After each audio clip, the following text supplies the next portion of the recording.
Yo'l transport hodisasi oqibatida yuzaga kelayotgan mudhish voqealar, dolzarb muammo va uning sabablari. 2024-2025 yil statistika tahlili. Qurbonlar o'rtadagi haqiqat. Paradigma uzga obuna bo'ling. Men Iroda Ilasheva, demak biz boshladik.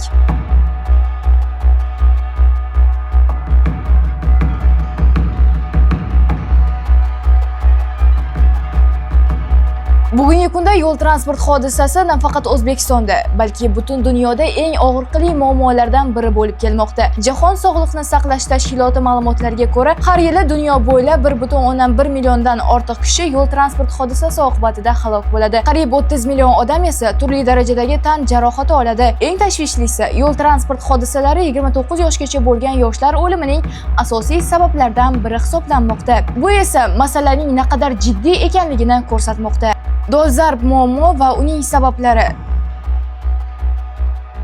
Zamonaviy hayot sur'ati ko'pchilikni shoshqaloqlikka undamoqda. Quloqchin taqib baland musiqa tinglab yo'lni kesib o'tayotgan piyodalar yaqinlashayotgan transport vositasini hatto sezmay ham qolishyapti. Charchagan yoki uyquga to'ymagan haydovchi esa tezlikni to'g'ri baholay olmay qoladi.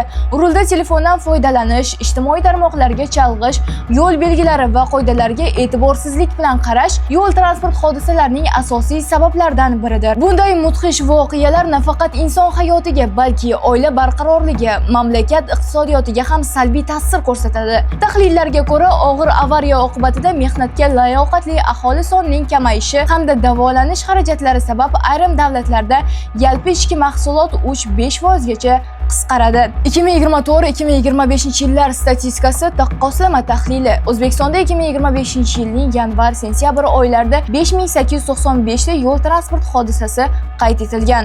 Bu haqda Oliy Majlis Senati Himoya va xavfsizlik masalalari qo'mitasi raisi Qutbiddin Burxonov ma'lum qilgan. Taqqoslash uchun 2024-yilning mos davrida jabrlanganlar bilan bog'liq hodisalar 4759 tani tashkil etgan. 2025-yilda bu ko'rsatkich 4592 taga tushgan. 3,5% ga esa kamaygan. Piyodalar ishtirokidagi yo'l transport hodisalari ham qisqargan. 2024-yil yanvar-sentyabr oylarida 2855 ta, 2025-yil 2689 ta, 5,8% ga kamayish kuzatilmoqda. So'nggi 5 yil 2021-2025-yil davomida umumiy pasayish dinamikasi kuzatilmoqda. Xususan, har 100 ming aholiga nisbatan yo'l transport hodisasi oqibatida vafot etganlar soni 6,9 dan 5,7 ga tushgan. Har 10 ming transport vositasiga nisbatan o'lim ko'rsatkichi 6,3 dan 4 ga tushgan. 2024-yil yakuniga ko'ra, MDH davlatlari orasida har 100 ming aholiga nisbatan eng kam yo'l transport hodisasi ko'rsatkichi bo'yicha O'zbekiston Ozarbayjondan keyin ikkinchi o'rin, o'lim bilan bog'liq yo'l transport bo'yicha birinchi o'rinni egallab turibdi. Qurbonlar ortidagi